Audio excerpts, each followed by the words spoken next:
संत समागम एखादी परी, संत समागम एखादी परी व्हावे त्याचे द्वारे श्वान याती.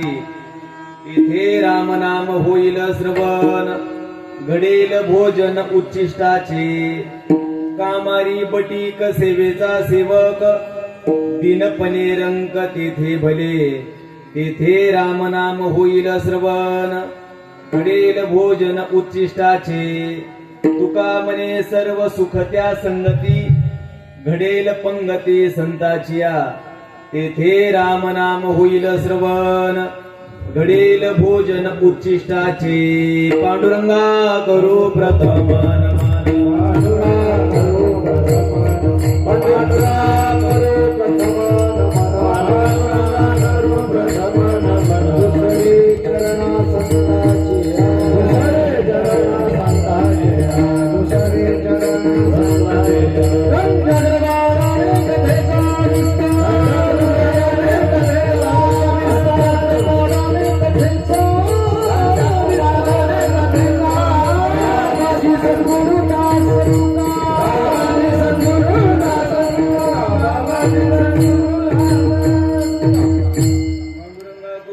नमन, दुसरे चरण संताचिया. त्यांच्या कृपादाने कथेचा विस्तार. बाबाजी सद्गुरु दास तुका जयांचे केले स्मरण. होय सकळ विद्यांचे अधिकरण, तेची वंदो श्री चरण श्री गुरूंचे. ते नमस्कारुणी आता ज्ञान प्रताप विल सतवचनामृतंच. अद्वैत भावपुटुता हित बुद्धी रहस्य. ज्ञानेश्वरस्तु भगवान अवतीर्ण एव. श्रीरंगनाथं गुरुराज नमोस्तुभ्यं. श्रीरंगनाथं गुरुराज वर्यं. मुमुक्षुनाम ज्ञानदानैकदक्षं. प्रभावती क्षेत्र निवासिनंतं. नमामि वेदांत विदं वरिष्ठं. सच्चिदानंद रूपाय विश्वोत्पत्त्यादि हेतवे. तापत्रय विनाशाय श्रीकृष्णाय वयं नमः. तव तत्त्वं न जानामि कीदृशोऽसि महेश्वर. यादृशोऽसि महादेव तादृशाय नमो नमः. नमो ज्ञानेश्वरा नमो ज्ञानेश्वरा. निवृत्ती उदारा सोपान देवा. मुक्ताबाई नमो त्रिभुवन पावनी. आद्यत्रय जननी देवाची. विठ्ठल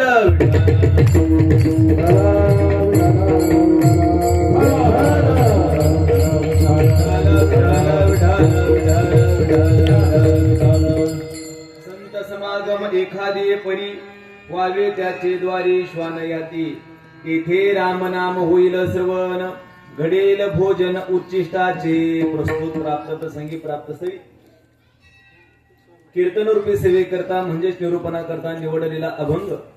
महान भगवत भक्त वैराग्य मूर्ती श्रीमंत श्री देहू निवासी जगद्गुरु श्री संत तुकाराम महाराज यांचा 4 चरणाचा अतिशय महत्वाचा अभंग असून, या अभंगाच्या माध्यमातून जगद्गुरु श्री संत तुकाराम महाराज सांगतायत की जीवनामध्ये आल्याच्या नंतर संत संगती घडल्याशिवाय सन्मार्ग सापडणार नाही. संत संगती घडल्याशिवाय जीवनाचा उद्धार होणार नाही. परंतु ती संत संगती अतिशय दुर्मिळ आहे, अतिशय दुर्लभ आहे.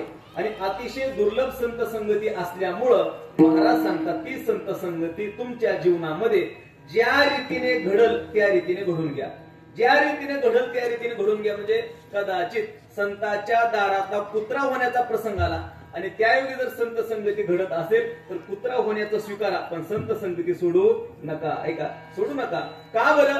कुत्रा होऊन जरी संतांच्या दारामध्ये राहिलात तरी तुमच्या कानावरती शब्द कशाचे पडतील? तेथे रामनाम होईल श्रवण.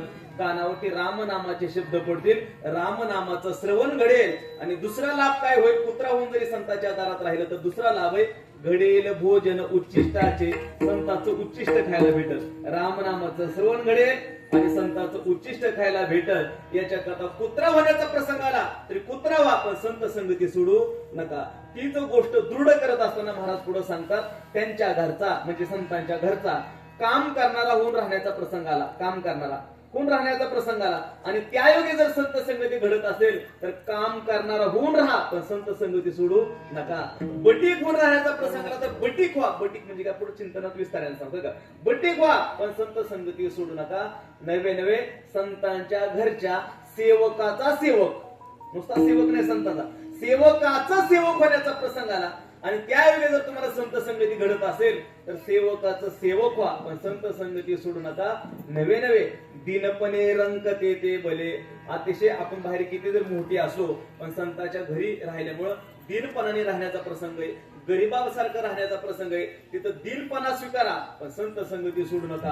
का बरं? त्याचं कारण एका वाक्यात तुकोबराय सांगितलं, तुका म्हणे सर्व सुख त्या संगती घडेल पंगती संताच्या. जगातली सगळीच्या सगळी सुख संतांच्या संगमतीमध्ये आहेत आणि ते संत संग तुम्हाला कशीही घडू द्या, तुम्हाला सुद्धा सुख झाल्याशिवाय राहणार नाही, असा अभंगाचा सरळ सरळ अर्थ आहे.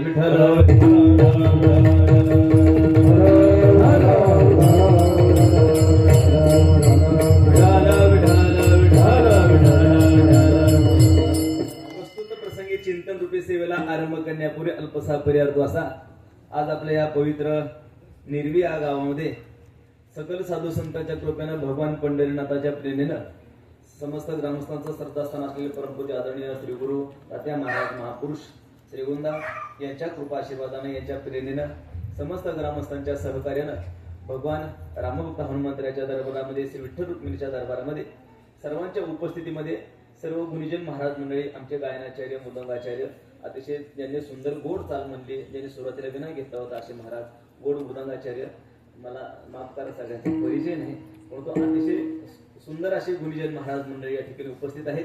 सगळेजण अतिशय चांगले श्रोते उपस्थित आहेत आणि सर्वांच्या उपस्थितीमध्ये आज माझ्याकडे आलेली ही दुसऱ्या दिवसाची सेवा आहे. दुसऱ्या दिवशीच्या सेवेचं येण्याचं निमित्त म्हणजे तुमचा आणि आमचा परिचय येण्याचं निमित्त म्हणजे आमचे परमस्नेही श्री हरिभक्तपरायण सुनील महाराज नाना झांबरे यांच्या माध्यमातून तुमच्या सर्वांशी संपर्क आला आणि म्हणून आज तुमच्या सर्वांच्या दर्शनाचा योग आलेला आहे. यथामती यथा अवकाश भगवान परमात्मा आणि सद्गुरू ज्याप्रमाणे बुद्धी देतील त्याप्रमाणे आपण आपल्या नियोजित वेळेमध्ये जगद्गुरु श्री संत तुकाराम महाराज यांच्या अभंगावरती थोडस चिंतन करण्याचा प्रयत्न करणार आहोत. विठ्ठल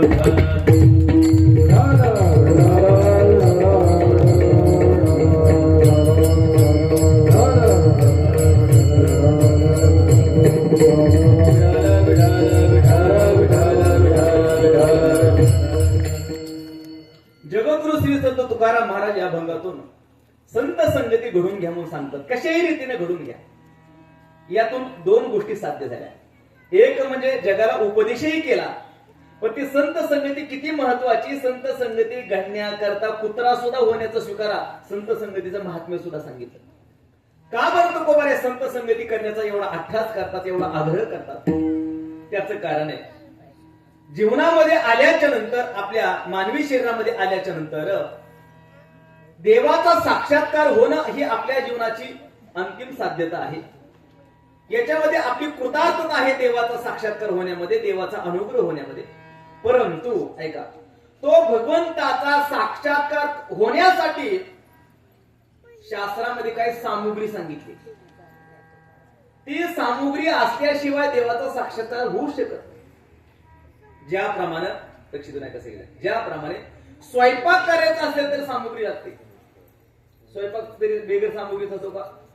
काय सामुग्री सांगितली? उदक अग्नी धान्य झाल्या घडे पाक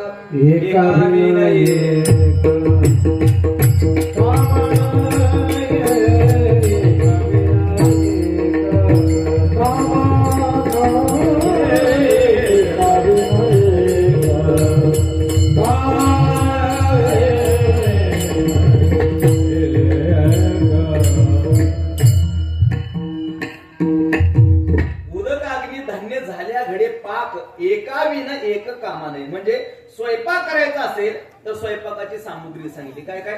पाणी पाहिजे, अग्नी पाहिजे आणि धान्य पाहिजे. या तिन्हीतलं एकही नसलं तर स्वयंपाक करता येत नाही. पाणी आहे, अग्नी आहे, धान्य नसेल तर स्वयंपाक करता येणार नाही. धान्य आहे, अग्नी आहे, पाणी नसेल तर स्वयंपाक करता येणार नाही. ही जशी स्वयंपाकाची सामुग्री आहे तशी देवाच्या अनुग्रहाची पण काय सामुग्री आहे. साधा स्वयंपाक सामुग्रीशिवाय होत नाही. देवाचा अनुग्रह कसा सामुग्रीशिवाय होईल. देवाचा अनुग्रह होण्यासाठी सुद्धा काही सामुग्री आहे आणि ती सामुग्री मिळणं अतिशय दुर्लभ आहे. स्वयंपाकाची सामुग्री एक वेळ सहजासहजी मिळेल, पण देवाच्या अनुग्रहाची सामुग्री मिळणं अतिशय दुर्लभ आहे. आणि त्या सुद्धा 3 सामुग्र्या सांगितल्या. कोणत्या कोणत्या आहे का. दुर्लभम त्रयमे वैतक देवानुग्रह हेतुकम मनुष्यत्वम मुमुक्षुत्वम महापुरुष संश्रयः. शास्त्रामध्ये सांगितलं की 3 गोष्टी दुर्लभ आहेत आणि ते देवाच्या साक्षात्काराला कारणीभूत असलेल्या गोष्टी आहेत.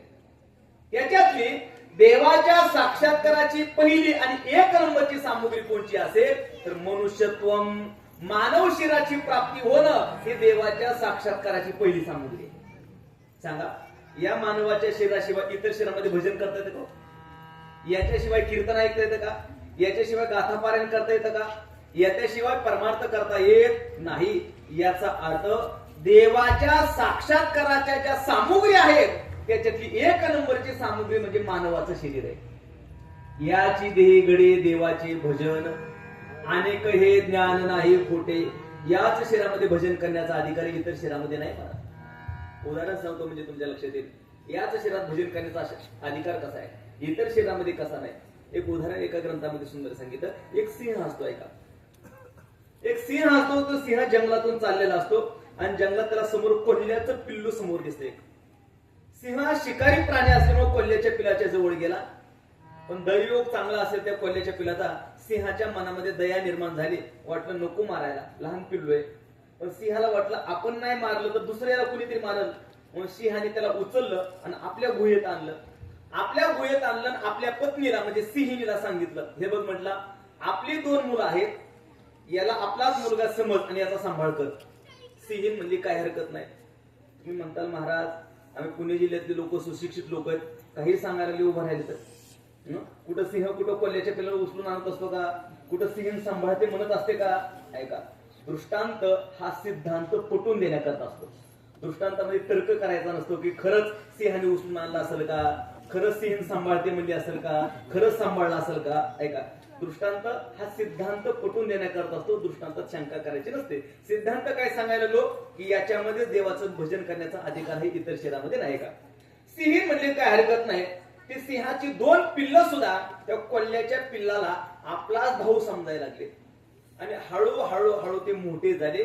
मोठे झाल्यावर त्या जंगलात एक दिवस हत्ती आला. आलेल्या हत्तीला या सिंहाच्या पिल्लांनी पाहिलं आणि सिंहाच्या पिल्लाच्या मनात विचार आला, अरे हत्ती आलाय, आपण 3 जण आहेत, चल हत्तीची शिकार करू. का, हत्तीची शिकार फक्त सिंहच करतो, बाकी कोणी करत नाही. आपण हत्तीची शिकार करू. पण जेव्हा कोल्ह्याच्या पिल्लाने हत्ती पाहिला तेव्हा त्यांनी मात्र त्याच्या मनात विचार आला नाही की आपण शिकार करू. ते मात्र घाबरलं आणि घाबरून पळत सुटलं. ते जाऊन गुहेमध्येच थांबलं. या दोघांनी पण काही शिकार केली नाही. मग हापळ आल्यामुळं हे 2 जण माघारी आले आणि आपल्या आईला म्हणजे सिंहिणीला गारान सांगायला लागले, आई जंगलात आज हत्ती आला होता, बरं मग आम्ही त्याची शिकार करणार होतो, कानाईत केली म्हणल्यावर त्या 2 सिंहाच्या पिलांनी सांगितलं, आमचा एक भाऊ पळपुटा निघाला, आमचा एक भाऊ घाबरून आला आणि त्याच्यामुळे आम्ही पण नाही शिकार केली. पळपुटान घाबरला म्हणलं की कोल्ह्याच्या पिलाला आला राग. अलीकडे फार अवघड आहे. कोल्ह्याला सुद्धा अपेक्षा आपल्याला सिंहच म्हणावं. कोल्ह्याला कोल्हा म्हणलं जमत नाही महाराज. स्तुती प्रधान जनता झाली सगळी. कोल्ह्याला राग आला, घाबरलं होतं तरी राग आला. तो मला घाबरणं म्हणता काय, माझ्याकडे सुद्धा फार शक्ती आहे, प्रसंग आल्यावर माझी शक्ती दाखवत. जेव्हा कोल्ह्याचं पिलू असं अभिमानाने बोललं तेव्हा सिंहिणीने एक वाक्य उच्चारले. ते वाक्य आपल्याला सिद्धांताच्या दृष्टीने महत्वाचं आहे. याच देहामध्ये भजन करण्याचा कसा अधिकार आहे. सिंहीण त्या कोल्ह्याच्या पिलाकडे पाहते आणि सिंहीण कोल्ह्याच्या पिलांमध्ये, बाळा शूरोशी कृतविद्योसी दर्शनीयोसी पुत्रक यस्मिन कोल्ह्यातून उत्पन्नो गजस्तत्र नान्यते. सिंहीण त्या कोल्ह्याच्या पिलांमध्ये, बाळा तू शूर आहेस, तू हुशार पण आहेस, तू दिसायला देखना पण आहेस, पण यस्मिन कुलेतून उत्पन्नो गजस्तत्र नान्यते. बाळा तू ज्या कुळात उत्पन्न झालास ना त्या कुळात हत्ती मारायची पद्धत नाही. हत्ती मारायचा असेल तर सिंहाच्याच कुळात यावं लागेल. देवाचं भजन करायचं असेल मानव शिरातच यावं लागेल. जसं हत्ती मारायचं असेल सिंहाचंच पोट कोल्याच्या पळत मारता येत नाही, तसं देवाचं भजन करायचं असेल मानवाचं शरीर, म्हणजे मानवाचं शरीर प्राप्त होणं ही देवाच्या साक्षात्काराची एक नंबरची सामुग्री. विठ्ठल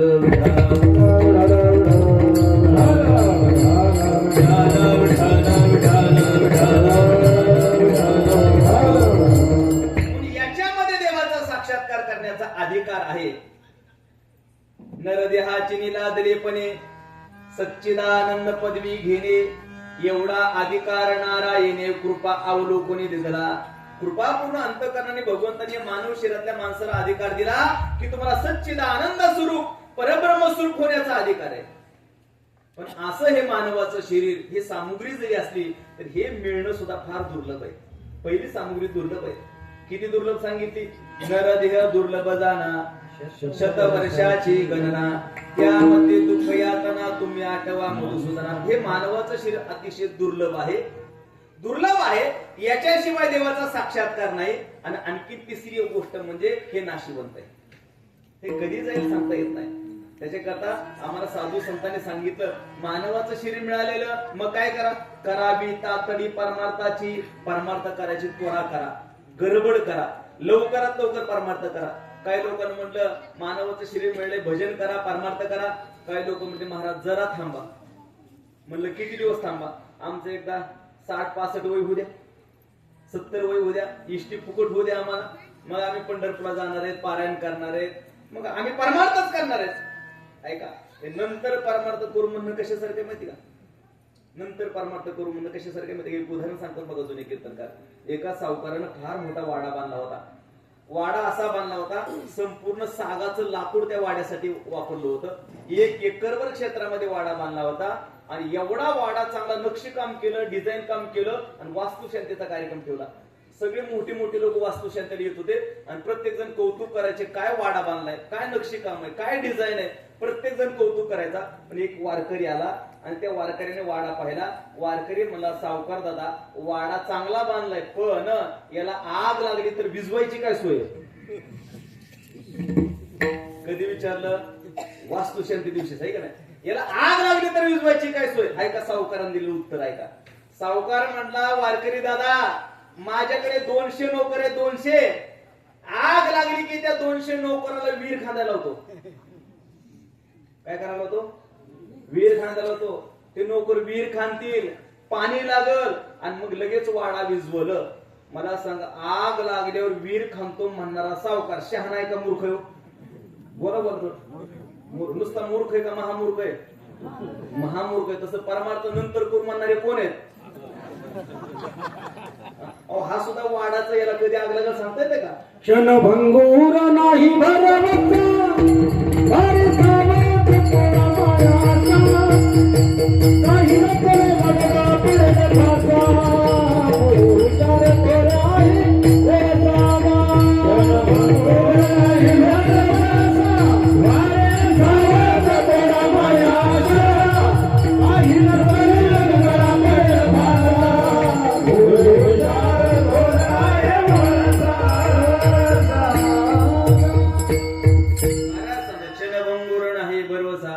वारे सावध शब्द काय? वारे सावध थोडा माया आशा, काही नचले मग गळा पडेल फासा, पुढे हुशार थोर आहे ओळसा का.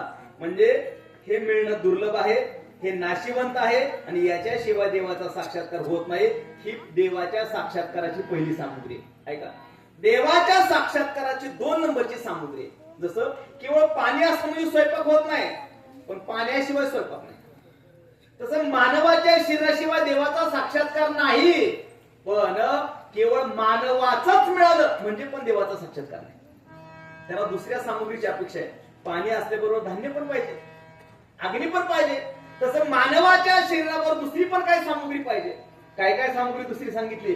ऐका, 2 नंबरची सामुग्री. आणि ते आपल्याकडे आहे का तपासा. पहिली आहे आपल्याकडे, पहिली आहे.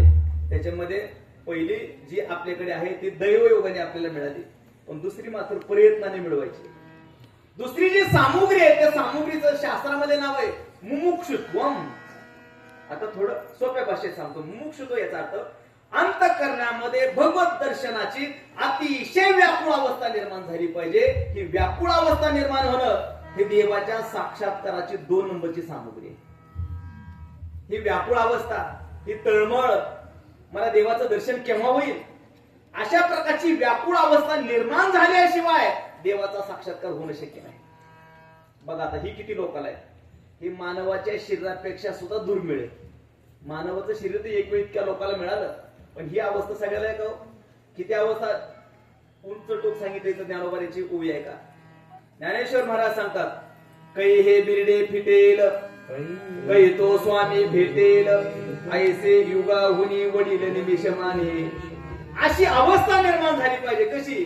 माझं हे संसार बंधन केव्हा संपल, मला तो प्रभू श्रीहरी परमात्मा केव्हा भेटल. पुसावे से वाटे ओ पुसावे से वाटे पुसावे से वाटे पुसावे से वाटे पुसावे से वाटे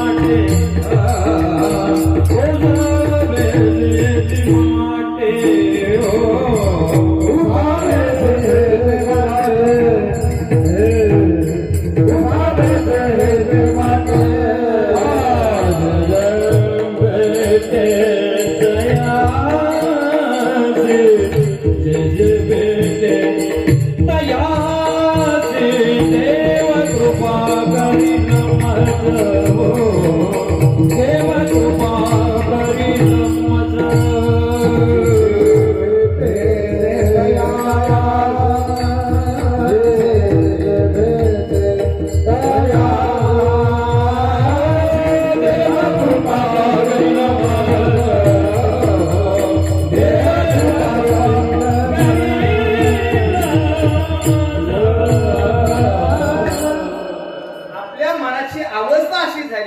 पुसावे सिंहेची वाटे, जे जे भेटे तयासी, देव कृपा करील मज, काय लाज राखील. ज्याला त्याला विचारावं वाटलं पाहिजे, माझ्यावर भगवान कृपा करेल का हो, केव्हा करेल, कसा करेल, कोणाच्या माध्यमातून करेल, अशी अवस्था निर्माण झाली पाहिजे. मी ओवी सांगत होतो, ऐसे युगावनी वडील निमिषमाने, म्हणजे देवाच्या साक्षात्कारा वाचून असलेला एक क्षण आपल्याला युगापेक्षा मोठा वाटला पाहिजे. एक क्षण वाया गेला तरी एक युग वाया गेले की काय वाटलं पाहिजे. कुठे परमार्थान आपण कुठेच बघा, फार अंतर आहे आणखी परमार्थात आपल्या, का? एक क्षण वाया गेला तरी एक युग वाया गेलं पाहिजे. नवे नवे याच्या पुढे सांगितलं, देवाच्या साक्षात्काराची तळमळ एवढी लागली पाहिजे. आज देवाचा साक्षात्कार नाही झाला तर मी मरतो की काय अवस्था झाली पाहिजे, मी मरतो की काय अवस्था झाली पाहिजे. अशी व्याकुळ अवस्था निर्माण झाल्याशिवाय देवाचा साक्षात्कार नाही झाला. ही सामुग्री 2 नंबरची.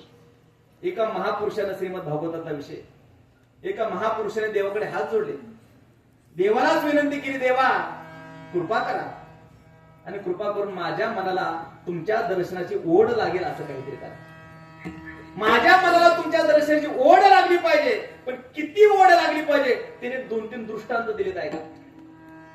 तो मग तो महात्मा देवा पुढे हात जोडून, देवा अजात पक्षा युव माधरम खगाः स्तन्यम यथा वत्सतराक्षुदार्ताः प्रियम प्रियेव विशितम विशन्ना मनोरविंदाक्षति दृक्षते त्वाम.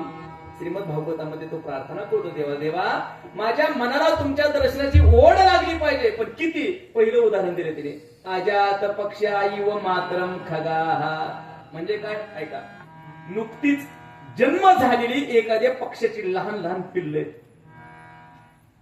1-2 दिवसाची ती लहान पिल्लं आहेत. त्या लहान पिल्लांना त्या पिल्लांची आई असलेली पक्षी न झाडाच्या घरट्यात ठेवते आणि स्वतः मात्र चारा आणण्यासाठी दूर देशाला जाते. ती पक्षी न चारा आणण्यासाठी दूर देशाला गेल्यानंतर ती लहान पिल्ल आपली आई केव्हा येते म्हणून ज्या आतुरतेनं आपल्या आईची वाट पाहत असतात, देवा तीच आतुरता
प्रभाते.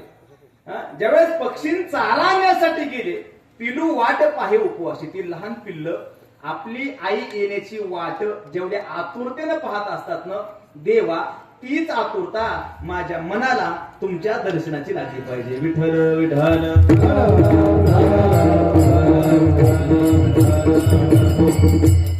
म्हणजे त्याने उदाहरण दिलं आहे का नाही, माझ्या मनाला किती ओढ लागली पाहिजे. त्याने आणखीन एक उदाहरण दिलं, थोडं लक्ष देणं ऐका समोरच्या सगळे. देवा माझ्या मनाला तुमच्या दर्शनाची ओढ लागली पाहिजे, पण किती. आमच्या शेतकऱ्याचं उदाहरण दिलंय. स्तन्यम यथा वत्स तराक्षुदार्था. हा म्हणजे काय, ऐका बसलेली एक लक्ष द्या. नुकतीच व्यालेली 2 दिवसाची गाय, बरं का कार्यकर्ते सगळे, नुकतीच व्यालेली 2 दिवसाची गाय. मला सांगा, ती व्यालेली गाय तिथं दूध काढण्याच्या अगोदर आपण वासराला प्यायला सोडतो का नाही? सोडताय नाही तुमच्याकडे? का बिगर वासराच्या गायी जास्त आहेत? वासराच्या पण आहेत माहिती का? आपण त्या दूध काढण्याच्या अगोदर वासराला प्यायला सोडतो, बरोबर. आता माझ्याशी सगळेजण बोलावं का, इकडे लक्ष द्या सगळे. ज्यावेळेस आपण त्या वासराला प्यायला सोडतो तेव्हा ते वासरू टन टन टन उड्या मारत गायच्या काशेत जातं. गायच्या काशेत 1-2 डुसण्या मारतं. 1-2 डुसण्या मारल्या की गाय पाहणा सोडते, बरोबर ना? गाय पाहणा सोडते. आता बसलेली माझ्याशी सगळेजण मिळून बोला. जेव्हा ती गाय पाहणा सोडते, तिनं पाहणा सोडल्यानंतर आपण वासराला पिऊ देतो का महाग ओढतो? महाग ओढतो. सगळी आमच्याकडे पण महागच ओढतात, तुमच्याकडे पण लगेच. वासराचं कामच आहे पाहणा सोडायसाठी बोलतो. पाना सोडला की आपण महाग ओढतो, बरोबर बोलत आहे. आता आणखी एकदा मला, जेव्हा आपण त्या वासराला महाग ओढतो तेव्हा ते वासरू, मला सांगा, आपल्या महाग येतं का गायच्या काशीकडे ओढ खातो? काशीकडे ओढ खातं, बरोबर बोलतात, बरोबर शरत का? गायच्या काशीकडे ते वासरू ओढ खातं. आता आणखीन एकदा बोला सगळीजण. त्या वासराची गायच्या काशीकडे जी ओढ असते, ती त्याची ओढ तोंडावर पडेपर्यंत असते का आपण जसं कीर्तनाला हळूहळू येतो तशी असते? तोंडावर पर्यंत, म्हणजे आपल्यासारखी नसते, हे का नाही? त्या वासराची जी ओढ आहे गायच्या काशीकडे जायची, जी व्याकुळता आहे, जी तळमळ आहे, देवा तीच व्याकुळता माझ्या मनाला तुमच्या दर्शनाची लागली पाहिजे.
जीवाला गेली तळमळ व्यथा. किती लागली पाहिजे?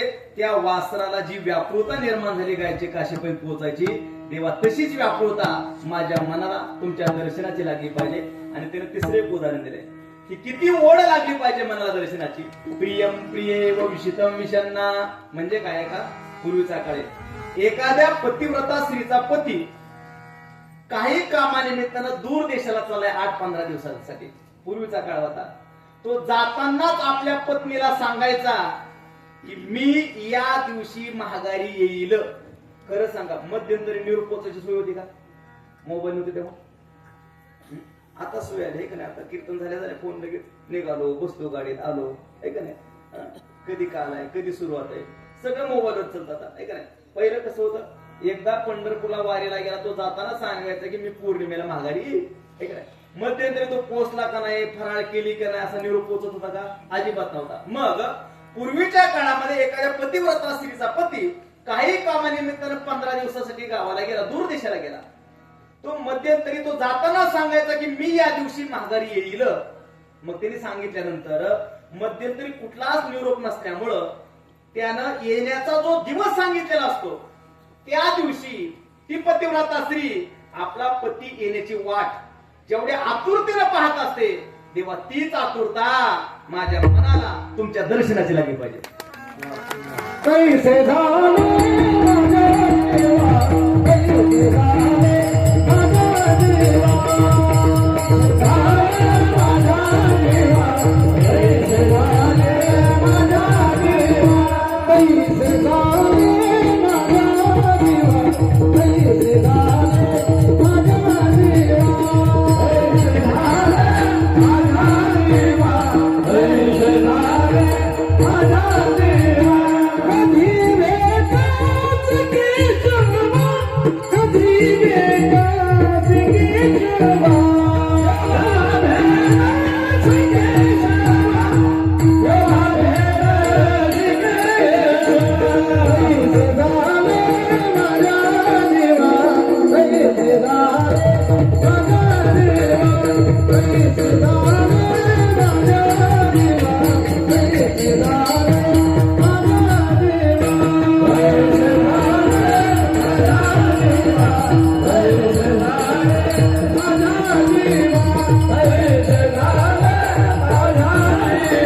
कैसे झाले माझ्या देवा, कैसे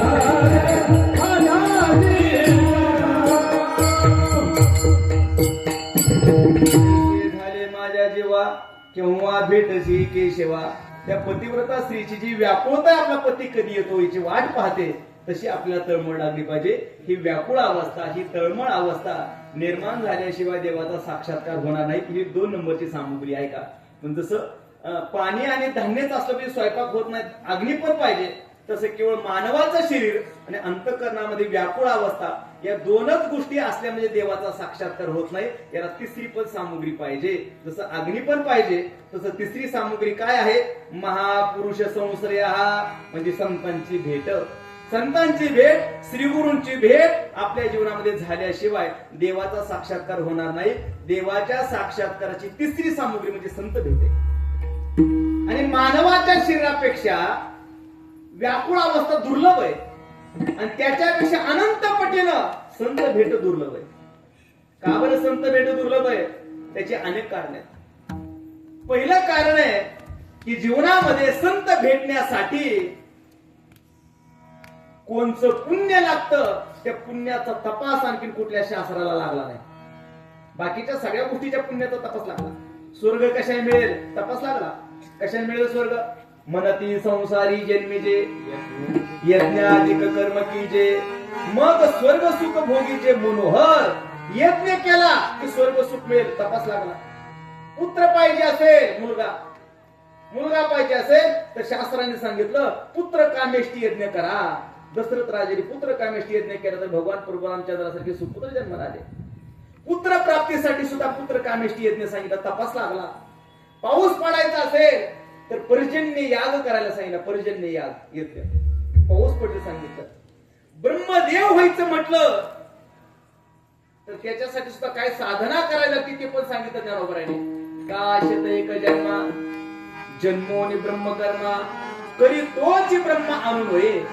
100 जन्म ब्राह्मण कुळात व्हावे, ब्राह्मण्याचं यथायोग्य आचरण व्हावं, तोच जगामध्ये ब्रह्मदेव होतो. दुसरं कोणी ब्रह्मदेव होत नाही. ब्रह्मदेव होण्यासाठी लागलेली सामुग्री सुद्धा कळाली. होय ना? संत भेट होण्यासाठी कोणतं पुण्य लागतंय याचा तपास शास्त्राला पण लागला नाही. कोण पुण्य कोणा गाठी, ज्याची ऐशियाची भेटी. अशा महापुरुषाची भेट होण्यासाठी कोणतं पुण्य लागतंय? पुण्याशिवाय भेट नाही, पण कोणतं पुण्य लागतं माहित नसल्यामुळं संत भेट जीवनामध्ये दुर्लभ आहे. विठ्ठल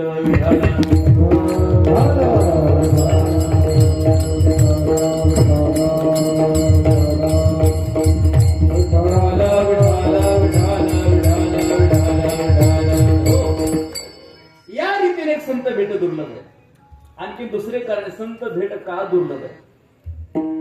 त्याचं कारण आहे. बऱ्याच वेळेस असं होतं आमचं, काय होतं माहिती का, खरे संत सुटतात आमच्याकडून आणि ज्यांनी संतपणाचं फक्त पांघरून घेतलंय अशा असंताच्या ठिकाणी संत तो बुद्धी होते आणि खऱ्या संतापासून आम्ही दूर राहतो. असंताच्या ठिकाणी संत तो बुद्धी होते आणि त्यांच्याच मागे आमचं आयुष्य वाया जातं. खऱ्या संताची आम्हाला भेट होत नाही. मग आमची फसवणूक होती महाराज, तिथे फसवणूक. ज्ञानेश्वर महाराजांनी कशा प्रकारे फसवणूक होती सुंदर एक अभंग लिहिला महाराज. त्याला उदाहरणं दिलीत कशी फसवणूक होते का. तापत्रे तापली गुरु ते गिवसिती भगवे देखुनी म्हणती तारा स्वामी तव ते नेनुनी उपदेशाची रीती आन आन उपदेशिती ठकले निश्चिती तैशी झाले. ज्ञानोबराय सांगतात एक जण असा दुःखी होता, फार दुःखी होता. त्याने आपल्या मित्रापाशी दुःख व्यक्त केलं. तो म्हणला काय सांगू मित्रा, पैशाला पैसा लागाना, नवरा बायकोचं जुळाना, संसारात सुखच नाही म्हणला. फार दुःख आहे म्हणला, काय करावं, किती प्रयत्न केला सुखच भेटत नाही. त्या मित्रांना त्याला सांगितलं अरे बाबा तो गुरु केला का गुरु, फार शब्द महत्वाचे असतात. गुरु केला का गुरु, मला नाही केला कसं सुख लागेल म्हटला, गुरु कर गुरु. मग त्याने ठरवलं गुरु करायचं. मग त्याने काय केलं, ज्ञानोबा सांगतो भगवे देखुनी म्हणती तारा स्वामी. गावात कोणीतरी भगवू वस्त्र धारण करून आणलं होता, म्हणजे फक्त वेश धारण केला होता, भगवी वस्त्र धारण केला होता. ते संत आहेत का, संतांच्या अवस्थेचे आहेत का, काही विचार न करता त्यानं साष्टांग दंड टाकला आणि म्हटलं तारा स्वामी माझा उद्धार करा, माझा कल्याण करा. आता त्यांना काय उपदेश करायचा माहिती नव्हतं, पण पहिला शिष्य आलेला होता, कशाला महागारी जाऊन द्यायचा आहे म्हणून ज्ञानोबाने सांगतो. ते सुद्धा काय करतात मग आन आन उपदेश येते. आन आन म्हणजे काही उपदेश करतात, तिकडे 2-4 लिंब टाका, तिकडे नारळ फेका, तिकडे नैवेद्य फेका, असा उपदेश करतात. मग या अशा असंताच्या ठिकाणी संत तू बुद्धी आमची झाली तर आमची तिथे काय होती, फसवणूक होती, आमचं कल्याण होत नाही. कशा प्रमाणात ज्ञानोबाने त्याला 2 उदाहरणं दिलीत महाराज. कोणी एके प्राणी क्षुधेने पिळला म्हणून दोडे तोडू गेला, खाऊ पैसे तो नुसती रुई उडे ठकले निश्चिती तैशी झाले. एक जणाला फार भूक लागली, कधी अन्न मिळाल्या अवस्थेला गेला, एवढी भूक लागली. त्याला एक छोटासा असं एक झाड दिसलं, त्या झाडाला अशी गोल गोल फळं आलेली दिसली. त्याला वाटलं बरं झालं, फार भूक लागली होती, फळाचं झाड भेटलं. म्हणून ते तोडायला गेला, पण ते झाड कशाच होत माहिती का, रुईचं झाड होतं. त्याला येतं का गोल गोल फळ. मग त्यांनी ते तोडले आणि फोडले, काय निघाला असं त्यात रुईच निघाला, कापूस आहे का नाही. मग तसे त्या ठिकाणी त्यानं पोट भरणं असं वाटलं होतं, पण त्यांनी पोट भरलं का, फसवणूक झाली. तशी असंताच्या ठिकाणी संत तो बुद्धी झाल्यामुळे वाटलं होतं सुख मिळेल, पण तिथं सुख भेटणार नाही, फसवणूक आहे, त्याच्यात आमचं आयुष्य वाया जातं. खऱ्या संताच्या ठिकाणी आमची संत तो बुद्धी झाली पाहिजे. ज्ञानोबाने त्याला आणखीन एक उदाहरण दिले. कोणी एके प्राणी प्रवासी पिढीला स्नेहाळ तू देखील बिबोवा तू तयाचे स्नेह लाविता अंगी सुजला सर्वांगी तैशी झाले. एक जण चालत चालत आळंदीला गेला, चालत चालत आळंदी महागारी आला आणि आल्यानंतर आमच्या मृदंगाचार्य महाराजाला म्हटला महाराज फार पाय दुखायला लागले हो, चालून चालून सगळं अंग दुखायला लागले, फार पाय दुखायले, फार पाय दुखायला लागले. आणि मग मृदंगाचार्य महाराजांनी आपल्या मोकळ्या मनाने सांगितलं जरा तेल लावून चोळा बरं वाटल. त्यांनी काय सांगितलं, कुठलं तेल काय सांगितलं होतं, त्यांनी फक्त मोकळ्यानं सांगितलं तेल लावून चोळा बरं वाटल. त्यांनी कुठलं तेल काय विचारायचं का, त्यानं गेला आणि बिब्याचं तेल घेतलं. बिब्याचं तेल घेतलं आणि सगळ्या अंगाला चोळलं. मला सांगा हे जर दुखायचं राहिलं असेल का सुजला असेल जास्त का. ही जशी फसवणूक आहे ना तशी असंताच्या ठिकाणी संत तू बुद्धी झाली की आपली फसवणूक होत असते. विठ्ठल विठ्ठल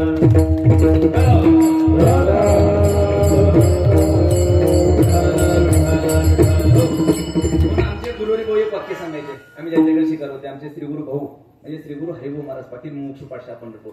ते म्हणायचे संसारिक जीवनात झालेलं एखादं नुकसान, ऐका महत्वाचं वाक्य, संसारिक जीवनामध्ये झालेलं एखादं नुकसान आज नाही उद्या कशाने तरी भरून येऊ शकतं, परंतु गुरु करण्यात झालेली चूक कशाने भरून येऊ शकत नाही. गुरु करण्यात झालेली चूक कशाने भरून येऊ शकत नाही. म्हणून आमच्या जीवनात योग्य सद्गुरू भेटले पाहिजेत, योग्य संत आमच्या जीवनामध्ये भेटले पाहिजेत, नाहीतर आमच्या जीवनाची फसवणूक होत असते महाराज. कारण का संतांसारखे दिसणारे संत सुद्धा फार आहेत महाराज. आमचे गुरुजी सांगायचे, गुरुनाम गुरु रंगनाथ महाराज परमनीकर गुरुजी, ते म्हणायचे, बसलेली मला थोडं उत्तर द्या. ते म्हणायचे माणसानं वारकरी व्हावं का वारकऱ्यासारखं व्हावं. बरोबर, वारकरी वारकऱ्यासारखी पुष्कळच सध्या आहे का नाही. माणसाने वारकरी झालं पाहिजे तो मुक्त होत असतो. त्याला उदाहरण पाहिजे. माणसाने शहाणं झालं पाहिजे का शहाण्यासारखं झालं पाहिजे. शहाणच झालं पाहिजे. शहाण्यासारखं होऊन काय पाहिजे. माणसाने श्रीमंत झालं पाहिजे का श्रीमंतासारखं झालं पाहिजे. श्रीमंत झालं पाहिजे तेव्हा दान धर्म करायचा असतो आहे का नाही. माणसाने महाराज झालं पाहिजे का महाराजासारखं झालं पाहिजे. महाराज झालं पाहिजे. महाराज झालं पाहिजे. महाराज सारखं नाही का बरं. महाराज सारखे सुद्धा पुष्कळ आहेत महाराज. 8 दिवसात कीर्तन करायला लागले काय ते आठवड्यात. कारण का गुरुजींचं वाक्य आहे काय का. आमचे गुरुनाम गुरु रंगनाथ महाराज प्रभुकर गुरुजी म्हणायचे. ते म्हणायचे काही लोक वेशावरून महाराज ठरवतात. वेशावरून महाराज ठरवणारे लोक कनिष्ठ लोक आहेत. फक्त वेशावरून महाराज ठरवणारे लोक कनिष्ठ लोक आहेत. काही लोक चमत्कारावरून महाराज ठरवतात. चमत्कारावरून महाराज ठरवणारे लोक मध्यम लोक आहेत. म्हणजे लक्षणावरून महाराज ठरवतात ते श्रेष्ठ लोक आहेत. ते श्रेष्ठ लोक आहेत. वेशाच्या महाराजापेक्षा चमत्काराच्या महाराजापेक्षा लक्षणाचा महाराज असला पाहिजे. अंगावर कशी वेगवेगळी वस्त्र घातली, जाटा वाढवल्या, दाढी वाजवली, लोक म्हणतात महाराज महाराज. हा वेशाचा महाराज झाला. कुठं पाण्याचं तूप केलं, पाण्याहून चालत गेला, हा चमत्काराचा महाराज झाला. पण ज्यांनी ब्रह्मज्ञानाचा यथार्थ उपदेश केला तो लक्षणाचा महाराज आहे. म्हणून आपल्या जीवनामध्ये वेशाचा महाराज कल्याण करणार नाही. आपल्या जीवनामध्ये चमत्काराचा महाराज पण कल्याण करणार नाही. पण लक्षणाचा महाराज आपलं कल्याण केल्याशिवाय राहणार नाही. पण नवलाची गोष्ट आहे. लोक लक्षणाच्या महाराजापेक्षा वेशाच्या चमत्काराच्या महाराजा मागे जास्त आहेत. वेशाच्या चमत्कार लक्षणाचा महाराज असला पाहिजे तो आम्हाला ब्रह्मज्ञानाचा उपदेश करतो. लक्षणाचे संत जीवनात भेटले पाहिजेत. आणि ते संत भेटणं फार दुर्लभ आहे. का असंताच्या ठिकाणी संत तो बुद्धी झाले मग आमचे फसवत आहे. तिसरे एक कारण आहे संत भेटतात ते. आमचे गुरुवर भाऊ सांगायचे बऱ्याच वेळेस असंही घडतं. बऱ्याच वेळेस असंही घडतं की आम्हाला खरे संत भेटतात. पण खरे संत भेटतात पण भेटलेले संत आम्हाला कळत नाही. म्हणून आमचे गुरुनाम गुरु रंगनाथ महाराज परमनीकर गुरुजी म्हणायचे. ते म्हणायचे संत भेटावेत, भेटलेले संत कळावेत, कळालेल्या संतांविषयी अंतःकरणामध्ये श्रद्धा बसावी आणि त्यांची आमची ताटातूट कधीच होऊ नये. का संत भेटणं अवघड, त्याच्यापेक्षा भेटलेले संत कळणं अवघड, कळले तर त्यांचा कायम समाधान राहणं त्याच्यापेक्षा अवघड आहे. संत भेटलेही पाहिजे तर संत कळलेही पाहिजेत. बरेच वेळ भेटून पण कळत नाहीत. मला सांगा बसलेले सगळेजण बोला. श्री संत ज्ञानेश्वर महाराज जेव्हा अवताराला आले तेव्हा अनेक लोकांना भेटले. मला सांगा भेटलेले ज्ञानेश्वर महाराज सगळ्यांना कळाले का.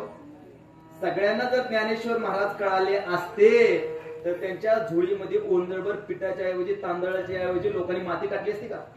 का टाकली माती. भेटले पण कळाले नाही. भेटलेले तुकोबरे जर सगळ्यांना कळाले असते त्या काळात तुकोबरे अनेकांना भेटले पण सगळ्यांना कळाले का. भेटलेले तुकोबरे जर सगळ्यांना कळाले असते तर तुकोबऱ्यांच्या अभंगाची गाथा कोणी इंद्रायच्या डोहात बुडवली नसती. का बुडवली. तुकोबऱ्या भेटले पण कळाले नाहीत. भेटले तुकोबऱ्या कळाले असते तर मंबाजी गौरी तुकोबऱ्याला काट्याच्या काठीने मारलं नसतं. भेटलेले तुकोबऱ्या कळाले असते तर शिवबा कासाराच्या पत्नीनं तुकोबऱ्याच्या अंगावरती उकळतं पाणी ओतलं नसतं. का घडलं हे. संत भेटले पण कळाले नाहीत. म्हणजे भेटणं जेवढं महत्वाचं आहे तितकं संत कळणं सुद्धा महत्वाचं आहे. विठ्ठल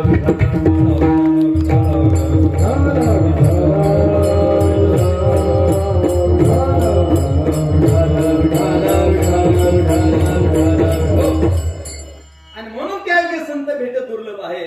आणि ते संत भेट झाल्याशिवाय तर जीवनामध्ये कल्याण होणार नाही.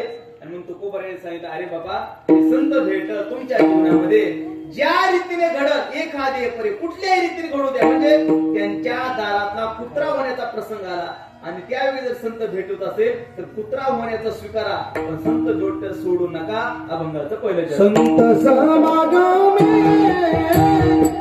एखादी संत समागमे एखादी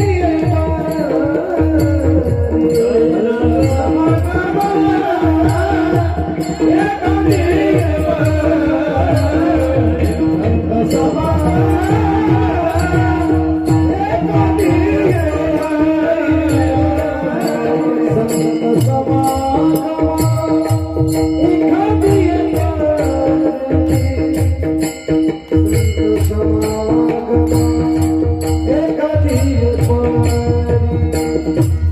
संत समागम एक दिवसारे संत समागम एक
संत समागम एखादे परी वावे त्याचे द्वारी श्वान याते. महाराज एखादी परी कुठल्याही रीतीने संत संगत घडू द्या, भले त्यांच्या दाराचा कुत्रा होण्याचा प्रसंग आला आणि त्यावेळी जर संत संगत घडत असेल तर त्यावेळी सुद्धा संत संगती करा. का?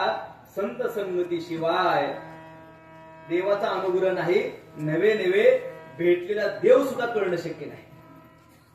कदाचित आम्हाला देव भेटल, पण भेटलेला देव कळायचा असेल तर संताशिवाय देव कळणं शक्य नाही. आमचे गुरुवारी भाऊ सांगायचे, ते म्हणायचे माणसाने देव पाहिला पाहिजे का देव ओळखला पाहिजे? बोला बोला.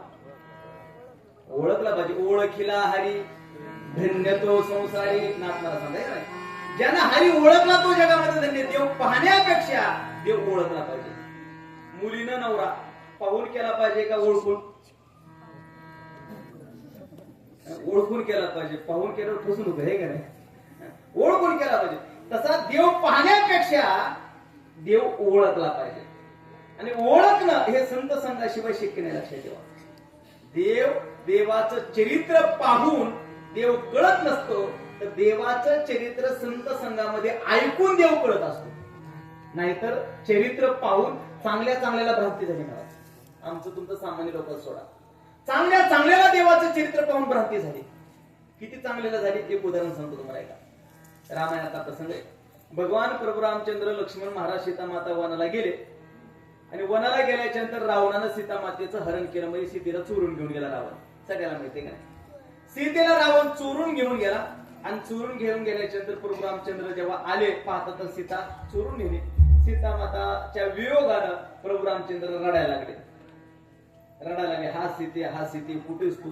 कशी सोडून गेलीस मला? कोणी तुला नेलं? रडायला लागले आणि रडता रडता विचारायचे कुणाला? वृक्षाला माझी सीता पाहिली का?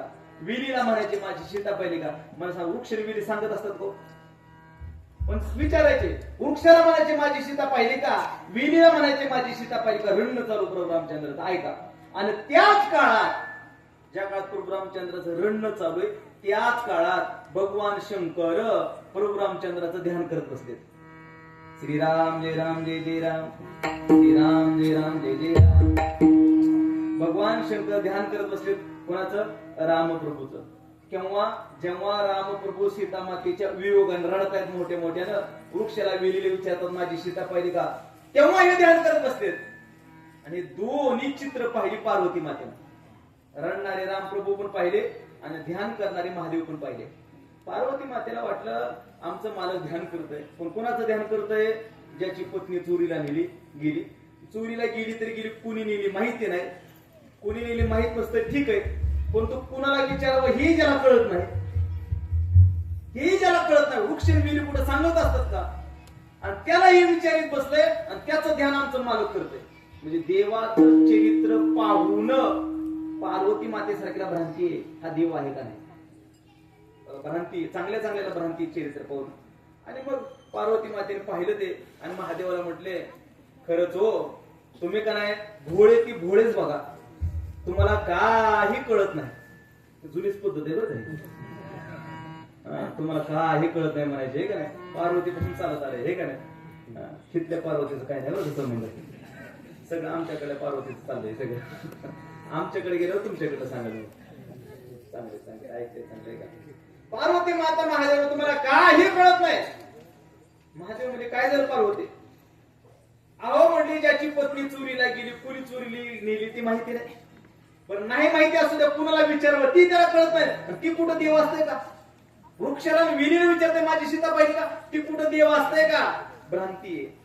पार्वती मातेसारखीला देवाचं चरित्र पाहून महादेव म्हणते, पार्वती तुला नाही कळायची प्रभूची लीला, तुला नाही कळायची प्रभूची लीला. म्हटल्या पार्वती माता म्हणल्या, कशी कळत नाही? म्हटले, आताच जाते तुमच्या देवाची परीक्षा घेते. म्हणते जाते परीक्षा घेते. म्हटल्या महादेव म्हणले, पार्वती नको जाऊ, नको जाऊ म्हणल्यावर तर लय जोर जाणारच म्हणतात. ते काय कीर्तन कृष्णा सांगत होता, हे काय एक जणांचं एक पत्नी नवरा बायको होते, ह्यांना असं म्हटलं की तीन तसं म्हणायचं, उलटच म्हणायचं. ह्याच्या वडिलाचं श्राद्ध जवळ आलं होतं आणि श्राद्ध ह्याला वाटतं श्राद्ध तरी घालायचे, पण घालायचं म्हणलं की पत्नी नको म्हणत. पण हा काय म्हणला, उलटा हे मंत्र चालू केला, असं कर हे बघ म्हणला, माझ्या वडिलाचं श्राद्ध आलंय म्हटला, पण माझी इच्छा आहे श्राद्ध घालायचंच नाही, घालायचं नाही म्हणजे ती मध्ये घालीत असते. तर औषध लागू झालं तेवढ्यातून तो म्हणला तेवढ्यातून असं करून मला घालायची जी इच्छा आहे तुझी घाल म्हटला, पण मोजकी 5 लोकांचा स्वयंपाक कर म्हटला, जास्त 6वा माणूस सुद्धा आला नाही पाहिजे आपल्या घरी, मोठं श्राद्ध घालू नको बघ. ते म्हणजे असं कसं म्हणजे गाव जेवण घालत असते म्हणजे त्याच्या मनासारखं झालं चाललं. स्वयंपाक वगैरे झाला. श्राद्धाच्या दिवशी हा म्हणला, हे बघ म्हणला, नैवेद्य घरच्याच फुटूला दाखव, नदीला जायच्या भानगडीत पडू नको. ते म्हणजे जात असते नदीलाच. गेली नैवेद्य घेऊन नैवेद्यला, ती पुढं हा माग, ती पुढं हा माग, नदीत गेल्या.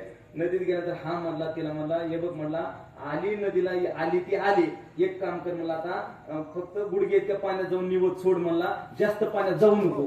ते म्हणजे जात असते, स्वभाव ते होता ना, तिने 1 फूट मध्ये ती 2 फूट मध्ये जातच असते. म्हणजे गेली जास्त पाण्यात गेली, तशी वाहून गेली. अशी नदी वाहत होती, अशीच वाहून गेली, खाली वाहून गेली. हा पत्नीला बघायला इकडे निघाला, वाटत एक जण म्हटला, कुठं निघाला? पत्नी वाहून गेली, मला पत्नीला बघायला चाललो. तो म्हणला, अरे नदी इकडे वाहते, इकडे कुठं बघायला चालला? नाही मला काय उलटी वागत होती, वाहून सुद्धा उलटी गेली असं म्हणला.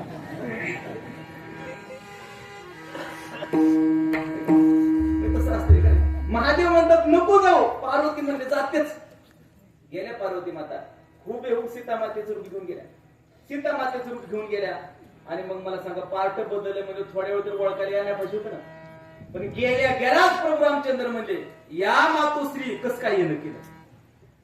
गेल्याच पार्वती मातेच्या भ्रांतीचं हरण झालं. पण मला मुद्दा सांगायचा आहे, देवाचं चरित्र पाहून पार्वती मातेसारखीला भ्रांती आहे. हे चरित्र संत संघात ऐकून देव कळत असतो, पाहून देव कळत असतो.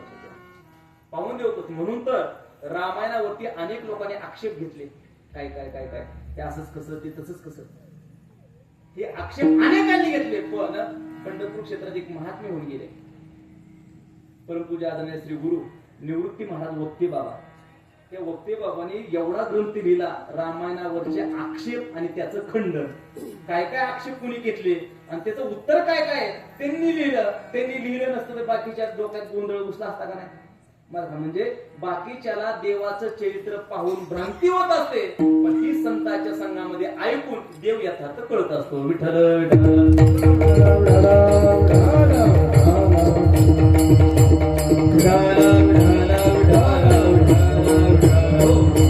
आणखी एक उदाहरण सांगतो. चांगल्याला भ्रांती कशी होते का?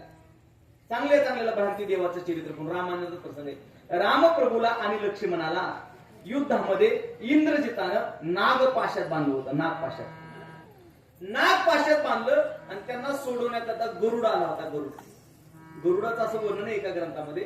गरुडानं आपल्या पंखाचा फडत्कार केला तर त्याच्यातून सामवेदाचा ध्वनी निघतो.